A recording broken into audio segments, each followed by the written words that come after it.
आपल्या महाराष्ट्राचे मुख्य न्यायाधीश दीपंकर दत्ताजी, सौभाग्यवती दत्ताजी,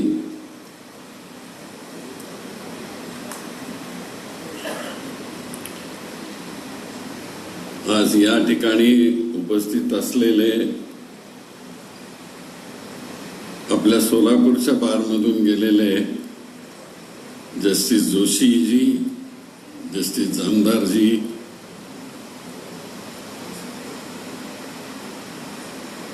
आणि उपस्थित असलेले श्रीयुत कर्णिकजी, आपले महाअधिवक्ता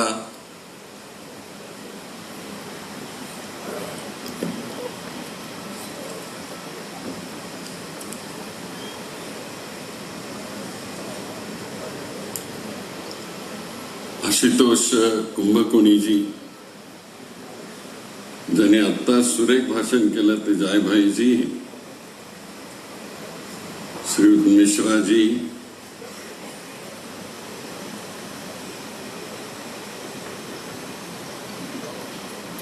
ज्यांच्या प्रयत्नाने हा सगळा गोवा आणि महाराष्ट्र कौन्सिलचा कार्यक्रम होतो ते माझे मित्र श्रीयुत मिलिंद थोबडेजी, त्यांचे सर्व सहकारी, व्यासपीठावर बसलेले सर्व प्रमुख, काही काळी टोपी घालणारे असायचे. ही व्यक्तिमत्व बघण्यासारखी होती, ऐकण्यासारखी होती, विचार करण्यासारखी होती. जशी फेटेवाले आणि फटकेवाले होते तसे इटी माने नावाचे एक वकील होते. असा कोट वगैरे असायचा पण वर असा फेटा घातलेला असायचा. मला आश्चर्य वाटायचं त्यावेळेस की कसं काय जज चालून येतात. पण ते कुणालाही घाबरत नसत आणि आपला आर्ग्युमेंट ते करत असत, सुरेख आर्ग्युमेंट. आज आम्हाला एवढा आनंद आहे, भारताच्या 3 महत्वाच्या कॉन्स्टिट्युशनल पोस्ट आहेत. एक राष्ट्रपती, दुसरं प्राईम मिनिस्टर आणि तिसरा सुप्रीम कोर्टाचा प्रमुख जज. त्या कॉन्स्टिट्युशनल पोझिशनमध्ये असलेले आमच्या सोलापूरचे आहेत, त्या मातीतले आहेत. याचा कोणाला अभिमान वाटणार नाही. आमचं ऊर आनंदाने भरून आलेलं आहे की तुमचा सत्कार हा इथून आम्ही बघतो. आणि तो सत्कार सांगत असताना तुम्ही प्रोग्रेसिव्हली ज्या सुधारणा केल्या ज्युडिशियरीमध्ये, जे महत्वाचं आहे की आम्हा राजकारणी लोकांना जे इंटरप्रिटेशन ऑफ लॉ महत्वाचा वाटतो आणि तो सोशल जस्टिस मधला महत्वाचा वाटतो, त्याचं तुम्ही कामाची फार चांगली सुरुवात तुम्ही केली, याबद्दल तुम्हाला धन्यवाद देतो.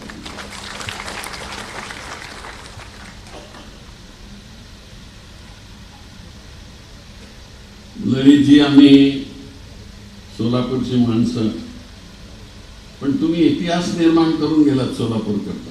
सोलापूरच्या 4 हुतात्म्याचा उल्लेख इथे केला.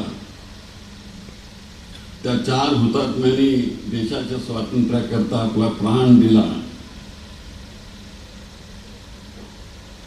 आणि त्यातूनही आम्हा सोलापूरच्या आजच्या दिवशी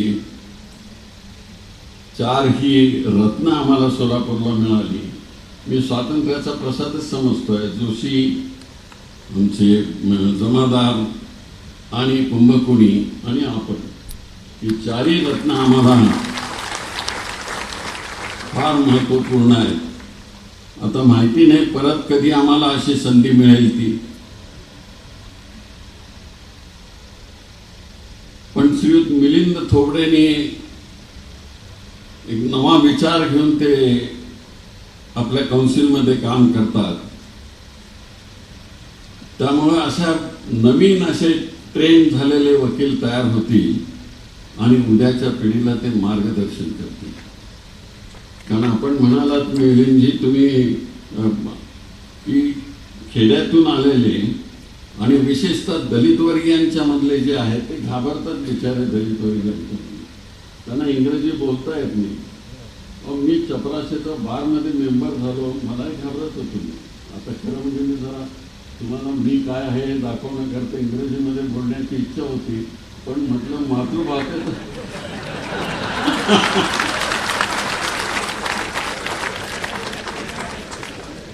पण या सोलापूरच्या धगधगत्या मातीतला हुंकार कुठेतरी दिसावा म्हणून मातृभूमी मातृभाषेतूनच मी बोलण्याचा प्रयत्न केला. ते इथेच आम्ही शिकलो. आणि उद्याच्या पिढीकरता म्हणून समोर बसलेले जे वकील आहेत त्यांना शिकायचं आहे. खूप कष्ट करावे लागणार आहेत आणि कष्टाशिवाय काही मिळणार नाही. हेच आता जयभाईंनी सांगितलं की आपण जयभाई तुम्ही एवढं सुरेख बोललात, खरं म्हणजे तुमचं करावं तितकं कौतुक थोडं आहे. मी आपला जास्त वेळ घेऊ इच्छित नाही, कारण राजकारणी माणसांनी ह्या व्यासपीठावर जास्त वेळ घेऊ नये. म्हणून थोडक्यातच मी संपवतो. परमेश्वराने तुम्हाला ललित साहेब उदंड आयुष्य द्यावं आणि तुमच्या आशीर्वादानं सोलापूरमधून आणखी जेव्हा कधी वेळ येईल त्यावेळेस एक सुप्रीम कोर्टाचा चीफ जस्टिस व्हावा, हीच अशा प्रकारची प्रार्थना करतो. एबीपी माझा, उघडा डोळे बघा नीट.